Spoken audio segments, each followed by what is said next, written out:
கன்னியாகுமரி சட்டமன்ற தொகுதியில் 823 தபால் வாக்குகளை திட்டமிட்டு நிராகரித்து திமுகவின் வெற்றி அதிகாரிகள் பறித்து அநீதி இழைத்துள்ளதாக திமுக வேட்பாளர் மகேஷ் குற்றம் சாட்டியுள்ளார். கன்னியாகுமரி சட்டமன்ற தொகுதியில் வாக்கு எண்ணிக்கையின் போது 26 சுற்று வாக்குகள் நடந்த நிலையில் சில வாக்குப்பதிவு இயந்திரங்கள் பழுது ஏற்பட்டதாக கூறப்படுகிறது. பின்னர் வாக்குப்பதிவு இயந்திரங்கள் சரி செய்யப்பட்டு அவற்றை எண்ணிய நிலையில் அதிமுக வேட்பாளர் தளவாய் சுந்தரம் 214 வாக்கு வித்தியாசத்தில் வெற்றி பெற்றதாக கூறப்பட்டது. ஆனால் வாக்கு எண்ணிக்கையில் குளறுபடி நடந்துள்ளதாகவும் தபால் வாக்குகள் முறையாக எண்ணப்படவில்லை என்றும் திமுக வேட்பாளர் மகேஷ் மற்றும் தேர்தல் முகவர்கள் தெரிவித்தனர். மறு வாக்கு எண்ணிக்கையை நடத்த வேண்டும் என மனு கொடுத்து அதிகாரிகள் கண்டுகொள்ளவில்லை என திமுக வேட்பாளர் மகேஷ் குற்றம் சாட்டினார்.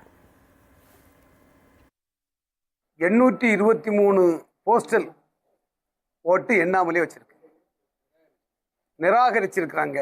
ஏன்னா 85 வயசு மீதி உள்ளவங்க, அந்த அரசு அலுவலர்கள், மாற்றுத்திறனாளிகளுக்கெல்லாம் அந்த ஓட்டுக்கு வாங்கும்போது அதிகாரிகள் கை நாட்டு வாங்கியிருக்கிறாங்க.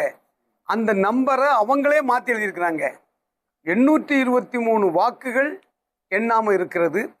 அதற்கும் நீங்கள் மறு வாக்கு எண்ணிக்கை நீங்கள் பண்ணணும்னு சொல்லி உடனே தேர்தல் அதிகாரியிடம் தேர்தல் எண்ணுகின்ற இடத்தில் வைத்தே கொடுத்தேன். அதனால் சட்டப்படி நடவடிக்கை எடுக்கப்படும். தலைமையை கலந்து ஆலோசித்தோம்.